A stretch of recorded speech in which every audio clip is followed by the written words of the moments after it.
আসসালামু আলাইকুম। প্রত্যেকটা মানুষই কিন্তু পরিশ্রম করে।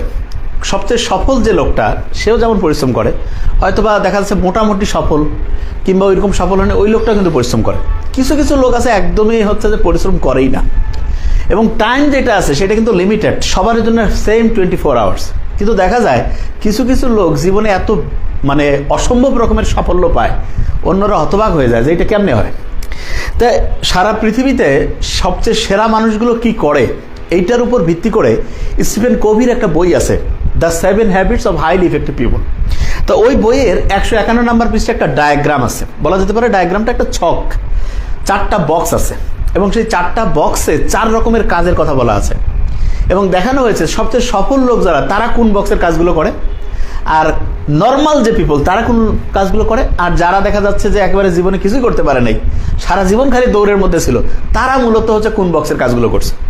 তো এই বইটা প্রায় আমি পড়ার চেষ্টা করি, এবং আজকে আমার মনে হলো যে এইচএসসি পর্যায়ের যে শিক্ষার্থীরা, মোস্ট অফ দ্য স্টুডেন্টস যারা অন্তত পড়াশোনা করতে চায়, এইরকম স্টুডেন্ট অন্তত পক্ষে 40 থেকে 50% হবে। তার মানে কয়েক লক্ষ শিক্ষার্থী আছে যারা মোটামুটি পড়াশোনার মধ্যে অ্যাটাচড। কিন্তু এই স্টুডেন্টরা যারা মোটামুটি পড়াশোনার মধ্যে আছে, তারা দেখা যায় যে অ্যাডমিশন টেস্টে, বিশেষ করে এই যে জিএসটির যে পরীক্ষা হয়েছে, এবং বিভিন্ন যে হচ্ছে যে ঢাকা ইউনিভার্সিটি থেকে শুরু করে অন্যান্য ভার্সিটির পরীক্ষা হয়েছে, দেখা যাচ্ছে 5 নাম্বারও আসেনি, ঠিক না? আবার দেখা যাচ্ছে যে অনেক স্টুডেন্ট আছে যে A+-এর প্রিপারেশনের জন্য 1-1.5 বছর ধরে পড়ছে, কিন্তু পড়া গুছাইতে পারছে না। তা আসলে সমস্যাটা কোথায়? তা আমি পরে ক্যালকুলেশন করে দেখলাম যে হ্যাঁ, ওই যে ছকটার, যেই ছকটা হচ্ছে যে সবচেয়ে সফল মানুষ কোন বক্সের কাজ করে, আর যারা তুলনামূলক হচ্ছে একদম বলা যেতে পারে যে ব্যর্থতার মধ্য দিয়ে যায় লাইফ, তারা কোন বক্সের কাজ করে, সেইটার সাথে একটা কোরিলেশন ইনশাল্লাহ আমি চিন্তা করে দেখলাম যে বের করা যায়। এবং সেইটা দিয়ে আজকে আমরা শুরু করতে চাই যে স্টুডেন্টরা পড়াশোনা করার পরেও, পরিশ্রম করার পরেও অনেকেই রেজাল্ট ক্র্যাক করতে পারেন। এটা 1 নাম্বার, এটা আমরা 1 নাম্বার বের করব। এবং আমি অভিভাবকদেরকেও বলবো যে সব সময় খেয়াল রাখতে হবে যে বিপদে কিন্তু বন্ধুর পরিচয়। যে কোনো সন্তান যদি আশানুরূপ রেজাল্ট না করে, তখন তার সাপোর্ট কিন্তু বেশি দরকার। আমরা যেটা করি, রেজাল্ট ভালো হয়েছে তাকে ইলিশ মাছ খাওয়াচ্ছি, মুরগির হচ্ছে রান খাওয়াচ্ছি, রেজাল্ট খারাপ করছে তাকে হয়তো লাইফ শেষ, উঠতে বকা, বসতে বকা। এবং আমাকে আজকে বললো যে স্যার সম্ভবত, আমি এটা নিয়ে সবসময় সরাসরি বলি না, কিন্তু আমার মনে হয়েছে একটু জাস্ট বলি, যে অনেকে আবার দেখা যায় যে ভুল ডিসিশনের মধ্যে চলে যায়। দেখা গেল যে তার রেজাল্ট ভালো হয়নি, সে চিন্তা করতেছে পৃথিবীটাই খারাপ, এই পৃথিবী থাকবোই না। বিশ্বাস করে, এটা কোনো সমাধান না এটা। এবং ইসলাম ধর্মের যারা, তারা তো এটা চিন্তা করতে পারে না, কেননা আমাদেরকে যেই সম্পদ আল্লাহ দিয়েছে তার মধ্যে সবচেয়ে দামি হচ্ছে আমাদের জীবনটা। তা আল্লাহ কিন্তু বলছে যে যেই কোনো জিনিসের যদি তুমি অপচয় করো, সেইটার কিন্তু হিসাব আছে, অপচয়কারী শয়তানের ভাই, ঠিক না? ঠিক তেমনি করে আমরা যদি জীবনকে এরকম করে আল্লাহ না করে ধ্বংস করে দেই, তাহলে কিন্তু এইটার বিচার আল্লাহই ভালো জানেন কিভাবে করবেন। কিন্তু আমি বারবার বলবো যে এটা ভুলেও এই বাচ্চা থেকে এটা এটা কোনো অপশনের মধ্যেই না, বরং আমাদের যেটা চিন্তা করতে হবে সেটা হচ্ছে বেঁচে থাকাটা একটা সার্থকতা, এবং তারপরে আমরা কোনটার পরে কোনটা করতে পারি, কিভাবে করতে পারি, এগুলোর প্র্যাকটিক্যাল গাইডলাইন কেমন হতে পারে, ইনশাল্লাহ এই ব্যাপারগুলো নিয়ে আমরা আলোচনা করবো। তাহলে প্রথম 7 habits of highly effective people, Stephen কোভির যে বইটা 151 পৃষ্ঠায়, সেখানে একটা ডায়াগ্রাম আছে। তা আমি এই ডায়াগ্রাম, এই ছকটাকে এরকম 4টা বক্স তারা দিয়েছে, এবং উনি যে কাজটা করছে উপরে এখানে লিখে রাখছে হচ্ছে, এখানে যেটা করছে লিখছে আর্জেন্ট। কি লিখছে? আর্জেন্ট। এই পাশের যে সাইড, এইখানে লিখছে হচ্ছে ইম্পর্টেন্ট। আচ্ছা, ইম্পর্টেন্ট, ওকে ফাইন। তো এইখানে 4টা বক্সে 4 রকমের উনি কাজ দিয়েছেন। তো এই বক্সের যে সামারিটা, সেটা যদি আমি ডায়াগ্রাম ছাড়া দেখাই তাহলে কেমন হতো? তাহলে অনেকটা এরকম হবে। ধরা যাক একটা কাজ হচ্ছে আমার ইম্পর্টেন্ট প্লাস আর্জেন্ট। তার মানে কিছু কাজ আছে যেটা একই সাথে ইম্পর্টেন্ট, একই সাথে আর্জেন্ট। কিরকম? যেমন ধরা যাক, যদি পড়াশোনা দিয়ে এক্সাম্পল দিই, যে কালকে আমার একটা পরীক্ষা আছে, ও আচ্ছা, তার মানে এটা আর্জেন্ট, কালকে পরীক্ষা, এবং পরীক্ষার যেই অংশটা আছে সেটা ইম্পর্টেন্ট, ওকে। আবার কিছু জিনিস আছে সেটা ইম্পর্টেন্ট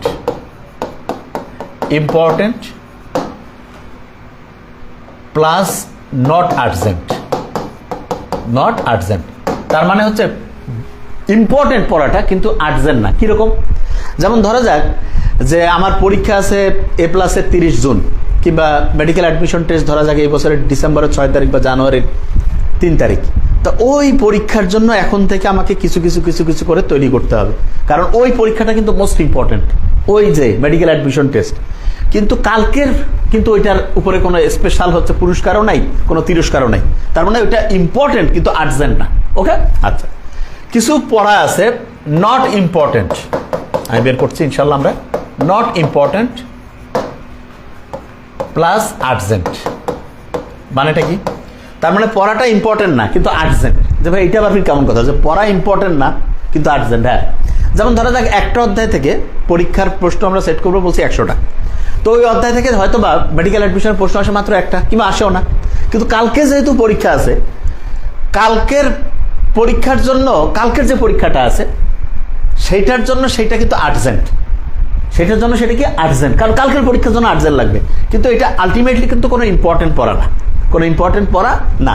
তাহলে এইরকমও কিছু পড়া থাকে, দেখা যায় না যে একটা অধ্যায় থেকে কোনোবারই মেডিকেল অ্যাডমিশন আসে নেই, হঠাৎ করে আসতেই পারে, এক্সাম্পল হিসেবে বলছি, কিন্তু মেডিকেলের জন্য প্রিপারেশন নিচ্ছে যে ভাই আগামীকালকে ক্লাস টেট আছে, ওই অধ্যায়টার 100টা এমসিকিউ থাকবে, তো ওইখানে তো আমার নাম্বার পাইতে হবে, এই জন্য ওইটা আর্জেন্ট পড়া আমার, মানে কালকেই লাগবে পরীক্ষায়, নাহলে মুখ দেখাবো কিভাবে, কিন্তু ইম্পর্টেন্ট না।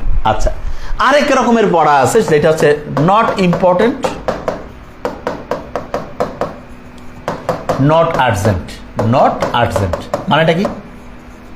অনেক স্টুডেন্ট আছে যখন A+-এর পড়া উচিত, মানে দেখা যাচ্ছে 1 মাস পরে পরীক্ষা, 2 মাস পরে পরীক্ষা, ওই সময় তার মনে হচ্ছে যে সে চিন্তা করতেছে বিজ্ঞানী হবে, সে হচ্ছে রকেট সায়েন্স নিয়ে পড়তেছে, বিমান কেমনি কাজ করে সেটা নিয়ে দেখতেছে, ফসিল নিয়ে গবেষণা করতেছে, ইলেকট্রিসিটি কিভাবে উৎপাদন হয় সেটা দেখতেছে, তার মানে যেইটার সাথে তার পরীক্ষার কোনো সম্পৃক্ততা নাই সেইটা নিয়ে সে চিন্তা ভাবনা করতেছে, তার মানে ওইটা তার কিন্তু ইম্পর্টেন্ট পড়াও না ওই লেভেলে, ওইটা তার জন্য আর্জেন্টও না। আবার দেখা যাচ্ছে অনেকের মানে হচ্ছে বিজ্ঞানীরা যেই যেই কাজকর্ম করতো সেগুলো নিয়ে সে একেবারে প্র্যাকটিক্যাল শুরু করে দিয়েছে, তো ওইটা কিন্তু তার জন্য ইম্পর্টেন্টও না, ওই সময় আর্জেন্টও না। এবং মাথায় রাখতে হবে এই 4টা বক্সের মধ্যে আমরা যে টোটাল যে টাইমটা আছে, মোস্ট অফ দ্য টাইম স্টুডেন্টের চলে যায় কোথায়, আমি একটু বলি, মোস্ট অফ দ্য টাইম চলে যায় এই যে আমরা যদি একটু খেয়াল করে দেখি ইম্পর্টেন্ট এবং আর্জেন্ট, এইটাতে বেশিরভাগ সময় আমাদের পড়া চলে যায়। মানে এটা কি, যে কালকে ভাবে পরীক্ষা আছে, এটা তো ইম্পর্টেন্ট ও আর্জেন্ট, এইটা দেখা যায় সবচেয়ে বেশি আমরা এইটাতে পড়ি এবং ডেইলি পড়তেছি না, এরকম ইম্পর্টেন্ট কিন্তু আর্জেন্ট না, তার মানে কি ভবিষ্যতের যে পড়া, এবং এইটার সাথে সবচেয়ে বেশি গুরুত্বপূর্ণ হচ্ছে রিভিশন, এটার সাথে সবচেয়ে বেশি ইম্পর্টেন্ট কি রিভিশন। তা দেখা যায় আমরা রিভিশন ঠিকভাবে দেই না, এই জন্য হার্ভার্ড বিজনেস স্কুল বলছে 70% টাইম রিভিশনের জন্য দিতে হবে, 70%। তার মানে তারা যেই জিনিসটা আমার জন্য ইম্পর্টেন্ট সেটাকে বারবার রিভাইজ করতে বলছে, তাহলে বারবার রিভাইজ করলে কি হবে, লং টার্ম মেমোরি সেন্টারে আমার পড়াটা রিজার্ভ হবে, তাহলে আমি ফাইনালি যখন অ্যাডমিশন টেস্ট দিব সেই দিন যে সবগুলো বইয়ের সব তথ্য থেকে উত্তর কারেক্ট করা, সেটা ইনশাল্লাহ আমার কারেক্ট হবে। ওকে, নট ইম্পর্টেন্ট না কিন্তু আর্জেন্ট, ওই যে দেখা যাচ্ছে পরীক্ষা আছে যে ভাই ঠিক আছে তাহলে আমি একটু পড়ি, যে ওই পরীক্ষাটার জন্য আমাকে হচ্ছে যে পড়তে হচ্ছে, ইম্পর্টেন্ট না, পরীক্ষা হয়তো ফাইনালি আসবে না, কিন্তু দেখা যাচ্ছে যে ক্লাস টেস্ট আছে বা উইকলি টেস্ট আছে, ওইটার জন্য পড়তেছি। তো এইটা তো দেখা যায় অনেকেই অনেক সময় হচ্ছে আমরা খরচ করে ফেলি, ওকে খরচ হয়। Are not important not urgent এরা হচ্ছে বিজ্ঞানী টাইপের স্টুডেন্ট, ঠিক আছে। তা আমি সবসময় বলি যে ভাইয়া আইনস্টাইন, নিউটন, এনারা একাডেমিক পর্যায়ে কতটা সফল হয়েছে সেটা দিয়ে কিন্তু ওনাদের মানদণ্ড নির্ধারিত হয়নি, ওনাদের মানদণ্ড নির্ধারিত হয়েছে ওনারা কোনো কিছু আবিষ্কার করতে চাইলে অবশ্যই ভালো কথা, এটা খারাপ কিছু না, কিন্তু মাথায় রাখতে হবে নর্মাল জিনিস চিন্তা করতে হবে যে ঠিক আছে আমি আগে হচ্ছে আমার ভাইয়া পরীক্ষার জন্য আমার রেজাল্টটা দরকার, এটা যাতে আমি ইনশাল্লাহ আয়ত্তে আনতে পারি, পরীক্ষার রেজাল্ট নিয়ে যাতে আমাকে কেউ ওই যে আসে না যে খোটা দিল, একটু ছোট করে কথা বললো, যদিও যারা বলে তারা হচ্ছে অসুস্থ মানসিকতা, কিন্তু আমার চেষ্টা করবো যে ঠিক আছে আমি যেহেতু পড়ছি তাহলে আমি এইখানে মোটামুটি একটা রেজাল্ট ইনশাল্লাহ তৈরি করি, তারপরে এক্সট্রা আমি যতটা করতে পারবো আলহামদুলিল্লাহ। ওকে, তাহলে এই 4টা যে ওই বক্স আছে তার মধ্যে আমাদের সবচেয়ে গুরুত্বপূর্ণ যেটা সবচেয়ে গুরুত্বপূর্ণ সেটা কিন্তু অনেকে মনে করতেছে ইম্পর্টেন্ট আর্জেন্ট, এটা নো, এটা না, সবচেয়ে গুরুত্বপূর্ণ হচ্ছে ইম্পর্টেন্ট কিন্তু নট আর্জেন্ট, তার মানে সবচেয়ে গুরুত্বপূর্ণ হচ্ছে রিভিশন। এবং ওই যে 151 পৃষ্ঠায় স্টিফেন কোভির যে বইটা লেখা আছে সেইখানে 151 পৃষ্ঠায় উনি বলছে যে হাইলি সাকসেসফুল, হাইলি হচ্ছে যে বলা যেতে পারে যে ওটাকে কি বলবো, যে কোনো দিক থেকে হচ্ছে যে খুব কম্পিটিটিভ মানুষ যারা, তারা দেখা গিয়েছে তাদের বেশিরভাগ টাইম সেইটা তাদের জন্য ইম্পর্টেন্ট, সেই কাজটা তারা করে, ইম্পর্টেন্ট কাজটা করে, নট আর্জেন্ট। তার মানে লং টার্ম একটা ভিশন আছে যে ঠিক আছে আমি হচ্ছে কি করতে চাই, আমি মেডিকেল অ্যাডমিশন সবচেয়ে সেরা রেজাল্ট করতেছে, কিংবা ধরা যাক যে আমি যেহেতু মেডিকেল রিলেটেড আমরা যেহেতু এই জন্য আমি এটা নিয়ে বলছি, ঠিক তেমনি করে এইরকম বড় কোনো পরীক্ষা হইতে পারে যে আমি বুয়েটে একটা রেজাল্ট করতেছে, কিংবা ঢাকা ইউনিভার্সিটি বা যে কোনো অ্যাডমিশন টেস্টে আমি ভালো করতেছে, এরকম যার যেটা লক্ষ্য থাকে সেই লং টার্ম ভিশনটাকে সামনে রাখা উচিত। এবং আমরা যখন স্টুডেন্টদেরকে অ্যাডভাইস দেই তখন দেখা যায় যে এটা বড় প্রবলেম হয়েছে যে প্রত্যেকেই দেখা যাচ্ছে অ্যাডভাইস দিচ্ছে, তার মধ্যে অ্যাডভাইসের মধ্যে কয়েকটা ভিন্নতা দেখা যাচ্ছে, মানে কয়েকজন টিচার যা বলছে আর কয়েকজন টিচার একদম ভিন্ন। এই ব্যাপারটা স্টুডেন্টরাও খেই হারিয়ে ফেলে যে প্রবলেমটা আসলে কোনটা সঠিক। তা আমি চিন্তা করছিলাম যে আসলে যারা বলছে তারা কি ভুল বলছে না, তারা প্রত্যেকেই ঠিক বলছে। তাহলে সমস্যাটা কোথায়? সমস্যাটা হচ্ছে প্রত্যেকেই মোস্ট অফ দ্য টাইম নিজে যেই লেভেলের স্টুডেন্ট সেই জিনিসটাকে চিন্তা করে বলছে। আমি আবার বলছি এই জিনিসটা খুব গুরুত্বপূর্ণ। ধরা যাক একজন যখন অ্যাডভাইস দিচ্ছে চিন্তা করতেছে আমার ব্রেনটা এরকম, স্টুডেন্টের ব্রেনও বোধহয় এরকম। এই জায়গাটা হচ্ছে ভয়ঙ্কর ভুল। ওই যে অনেকে আছে না যে খুব ভালো বুঝে কিন্তু বুঝাইতে পারে না, সে হয়তো চিন্তা করতেছে এটা বেশ বুঝবে না, এমনভাবে বুঝাইলো দেখা যাচ্ছে স্টুডেন্টের মাথায় ঢুকতেইছে না। তার মানে স্টুডেন্টকে যখন আমরা অ্যাডভাইস দেবো, যে কোনো বিষয়ে সাজেশন দেবো, তখন আমাদের মাথায় রাখতে হবে যে তার পড়ার কন্ডিশন, তার পরিশ্রমের মানে হচ্ছে যে কোয়ালিটি, তার হচ্ছে যে মনে রাখার দক্ষতা, এগুলো সব কিছু ক্যালকুলেশন করে একটা তার জন্য প্র্যাকটিক্যাল অ্যাডভাইস দেওয়া উচিত। প্র্যাকটিক্যাল অ্যাডভাইস যে হ্যাঁ এইটা করতে পারবে।